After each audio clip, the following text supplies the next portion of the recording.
What's up, guys? Alex here, ajnashville.com, here with our friend again, Mr. Greg Pease. Welcome, sir. Super excited to be here as always. And man, we bring a good topic every time we get together, and I really appreciate the value we add. But today, we're really going to put it on people. Do you snooze? And so we're talking about this on two levels, but the first one, the thing we think about, when that alarm first goes off in the morning, are you hitting the snooze button? Right. What does that mean? What tone are you setting for the rest of the whole entire day? And then what can you do differently? And we're going to cover some of that today. Yeah, and the thing is with that snooze, all of us look at that and we're like, oh man, just one more minute of sleep. 30 more seconds of sleep. And what does that actually accomplish? We think that at some level we're allowing ourselves to think that we're gaining something. Right. But what about the fact, what are your thoughts around if I said it, if I had one more minute to sleep, set it one more minute later? Yeah. Right? So I shortcutted myself a minute. I didn't get an extra minute. I lost a minute is Right. my mindset. What's your thoughts on that? Well, so here's my thought is I see a lot of the times you'll see somebody's phone and it'll be like, dude, you got 6 alarms set. It's like, yeah, because, I shut them off and I can't get out of bed and blah, blah, blah. It's like, bro, set one and discipline yourself to get up and put your feet on the floor and start charging into the day and set your expectation that, hey, I'm going to get up at 6:03 no matter what, And I know that's an oddball time, but hey, if that's what you're set to do and you're not going to hit snooze, that time works. So I love it and use the word in there. You said discipline yourself to get up and put your feet on the floor. And I believe, I want to talk about that a little bit. I believe just as a personal opinion. So discipline is a decision and a habit. Right. So when we say discipline or something, and because some people will say, well, I'm not disciplined, I can't do that. Yeah. Well, that's just a statement you said when you made the decision to hit the snooze button. That was the decision you made. And when you did that 2 and 3 days in a row, that's the habit that was formed. But we can do this differently. We can. And actually I want to use the actual definition of discipline. This way, we can center our conversation around that. That's huge. So discipline, according to the dictionary. Now, Let's I hear don't it. have the paper dictionary. I've got my iPhone out looking at this. But it says the practice of training people to obey rules or a code of behavior using punishment to correct disobedience. Wow. So that's pretty profound when you actually distill it down to its actual definition, because the fact of the matter is you're still receiving a punishment when you do not get up and you hit that snooze button. Correct. The punishment is now your time is limited and everybody around you has to hustle to conform to your schedule.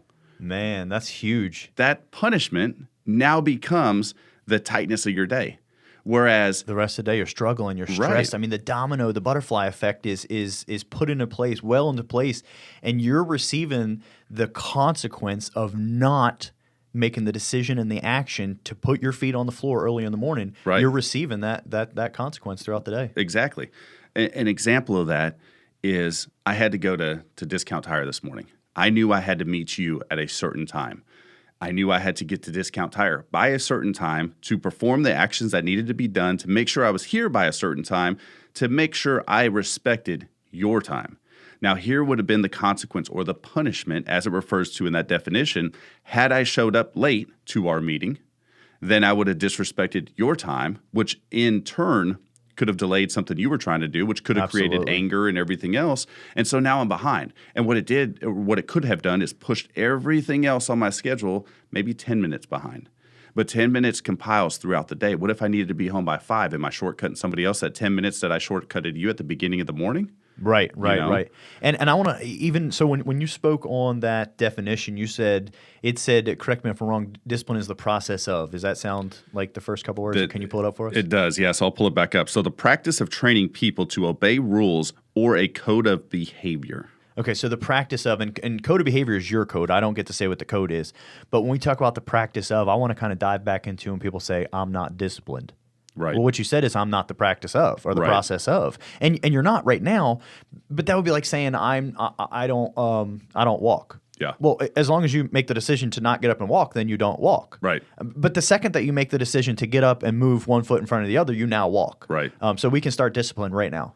Well, and let's take, for example, the 17 and 18-year-old men and women who are boys and girls who get on a bus and head down to join the military.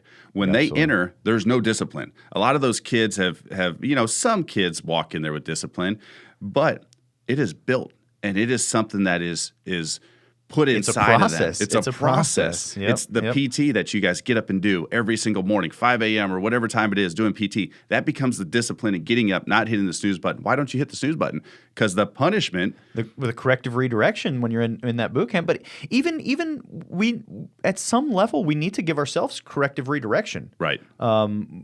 Absolutely. I mean, if we or make the decision to, it goes two ways.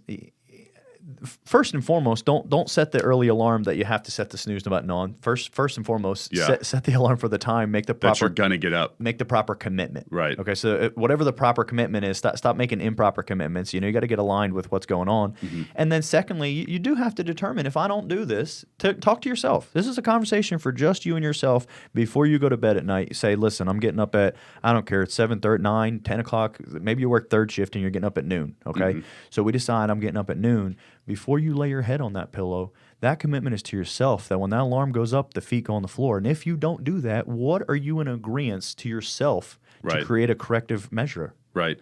Well, and here's the thing. The other side of that, we talk about this discipline portion of the snooze button, for example. But then you have people like, I'll use myself for an example. If I have to be somewhere, let's say the airport, and I know I have to be there at 6 o'clock in the morning, that means I have to get up at 4. My discipline isn't even, I don't have to lay down and be like, all right, I got to get up at 4. I set the alarm, I go to bed, boom, I'm up. Done. 4 o'clock in the morning. And my belief would be it's now a habit for you that you don't Yes. have to govern. And that's something that has been done through the discipline of not hitting the snooze button. And when we look at when we look at people that we determine that, oh man, that person's really disciplined. Right. They just made decisions and that became habits that, after a while. So now you don't have to worry about, you already know that you don't have to have a conversation with yourself at night before you get up the next morning to, are you snoozing or not? Snooze has already done that, habits in place. So now you have a different area you can focus your process of discipline on to become more disciplined. Correct. And that's the biggest thing, because that discipline allows you to create a habit, that habit becomes something subconscious, which we talked about in the past. It's no longer something you have to think about. It now becomes Now you're everyday life. autopilot. It's working on it for you. So you can focus on removing the snooze button on other items in life. And that Man, that's procrastination that we allow ourselves, I'll get to it later, or I'll go to the gym tomorrow, or I'll wash the dishes after this show, or whatever the case may be. I'll read the book after X happens. That constant snooze button on items in life is what keeps us from accomplishing the things that we ideally want to accomplish. And the factor in that sometimes is discomfort. We don't want to get up early in the morning, so we hit the snooze button because we don't want to be tired when we open our eyes. Or we don't want to pick up the phone and call that agent or that client because we're afraid of rejection. And so we hit snooze and we say, hey, dude, I'll call you later. Hey, I got this that came up. And you continue to push that off. And that becomes procrastination, which becomes your habit. I'm going to even tie in. We did a podcast in the past about mental thermostat, and the more you allow, which you tied into, is so powerful. The physical alarm clock snooze button allowed you to start snoozing other activities in life. Yes. And then when you allowed those activities, you began to set your your mental thermostat. It's okay if we don't do this right now. It becomes comfortable. It's acceptable. That's what's crazy. So you talk to people, let's say in California, for example. People in California, if it's 77 degrees out, they're like, it's fucking hot outside. Over here in Tennessee, we're like, bro, it's 77. Put your coat on. It's cold. What I'm getting at is that sense of comfort is acceptable to people that are continuously doing the same thing over and over again. The discomfort, the 77 degrees in Nashville, Tennessee, Correct. is something that we're like, oh, whoa. Now it's different levels of discomfort depending on where you're at, but that different level is accustomed to what you're used to. So if you've lived in California your whole life, 77 to you feels blazing hot, but if you lived in Tennessee your whole life, that doesn't, because your body, your mental thermostat, or your physical thermostat has adjusted to that behavior. And being aware to that fact, right? So you do have that mental thermostat. It has adjusted. So you may have that against you. That is part of your consequence in this discipline process. Yeah. You now have to reverse that. At whatever level you have built that for yourself. At any given time, we're an accumulation of all the decisions we've made in the past. Mm-hmm. Absolutely. And the decisions that we'll make in the future and the habits that we form now. There's never been a man or a woman who's gotten fat off eating a cheeseburger. there's been men and women who have gotten fat off eating cheeseburgers multiple times a day. And over. Right. Absolutely. And so the consequence is that now we've disciplined ourselves to not eating healthy, and that's compounded into now health problems, obesity, all these other factors. I like what you even said, man. That's powerful. Just to really challenge thought. You've disciplined yourself to eating unhealthy. Yeah. It may have seemed easy, but when the signs started, I mean, the first cheeseburger was easy, and forgive me for anyone that if weight is your issue, forgive me. I mean, we all have our issues. The first cheeseburger was easy, right? We didn't discipline ourselves to eat the first one or the second one, but somewhere along the lines, the signs pointed to we should change this, right? And we had to discipline ourselves past those signs. Absolutely, that's powerful. We're taking action. We've spoken other podcasts. We're taking action at all times at some level. It's really about a shift. Yeah, it's a shift to benefit what it is you're after. Here's my thing. If your issue, if you don't care that you're overweight, for example, if your issue is, hey, you know what? I don't care so much that I'm overweight. I just want to be a better father.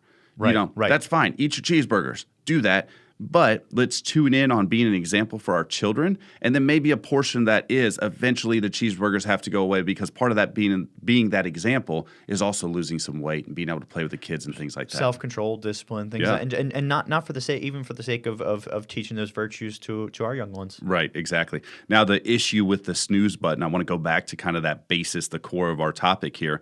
The issue with that is eventually if you hit snooze too many times, the button's not there anymore because you're not there anymore. Correct. Whatever it is that you're trying to accomplish, if you continue to hit snooze, eventually that opportunity will disappear or fade away, because somebody else is saying, you know what? Not only am I not going to hit snooze this morning, I'm actually going to set my alarm for 5 minutes earlier. 5 minutes earlier. I love beating the alarm clock up. Oh, yeah. And that's the thing, the discipline portion. We've talked about this. And those of you that are listening, I don't want you to think we're beating this alarm clock idea in your head, because this is just kind of a example, a metaphor of what it is that we're talking about in life. Once you get to a point where your discipline is there and you're able to beat the alarm clock up like you talked about, you've overcome something that most people allow themselves to delay. You've overcome that snooze button now. Now it's time to focus on the next item that you can remove that is creating issues in your life. So that being said, the snooze button is just a metaphor for whatever other issues that you may be having, whether it be the career, personal life, maybe something you've been trying to accomplish. The other thing is setting your goals high, replicating things that other people are willing to do that are kind of in the same mindset that you want to be in as well. It's very easy to hit a wall and then start hitting that snooze button again. It's very easy to hit something and be like, you know what, that was rough. Going to the gym. We used this example in the past. You wake up 2 mornings later and your arms, you can barely pick them up. You're like, man, that was rough. Now I'm going to hit snooze on this item again. This goal I had of being, Mr. America and this big bodybuilder, I'm suddenly hitting that snooze button because it was too much. Yeah, not a chance, man. Absolutely. I mean, people do it, but you're strong. You are stronger than it. Oh, yeah. You are stronger than it, and today's victory will taste so much better than that extra 2 minutes of sleep. And it just needs to be a small victory. We use the weightlifting, for example, hitting that snooze button, and we talked about this before. Simply going and using that discipline to arrive at the gym is better than driving past it on your way to McDonald's. And we shared we share it all the time. It seems hard, ugly, a lot. It seems like a lot, I'm sure, in the beginning. It's addicting and fun when you get going. It is. It's like, how much more can I do? Right, absolutely. So I think this has been a great topic, though. Once again, the core of it is that snooze button. Stop procrastinating, stop putting off, set your expectations in the line and put some discipline in what you're trying to accomplish. And I think you'll see better results in the long haul. Absolutely. Any final closing thoughts? I feel like Jerry Springer sometimes. I'm like, and now final words with Jerry. Thoughts. Yeah. I love adding a little final thought in the mix. But for today's my final thing, what I'll double down on again, you are capable of a lot more. You're stronger. It may the first time may be tough, but you can do it, and you can do so much more. And again, today's victory is going to be powerful, and it's going to be addicting. Go get it. Yeah. So with me, my final thought process from this, and we spent a lot of time, prior to the show actually talking about these things, is identify what it is you're hitting snooze on. It may not be that actual alarm clock that you're hitting snooze and you're procrastinating, you're delaying, and you're doing that day after day after day. but it could be something else. It could be picking up the phone and calling a parent that you haven't talked to in a long time. It could be calling that client that you keep putting off. Whatever it is, identify. That's the number one thing you need to do, is identify what it is you're putting off, and then figure out how you're going to overcome that metaphoric snooze button. So I want to thank everybody for tuning in. I hope you guys are having an awesome, awesome weekend. We'll talk to you soon.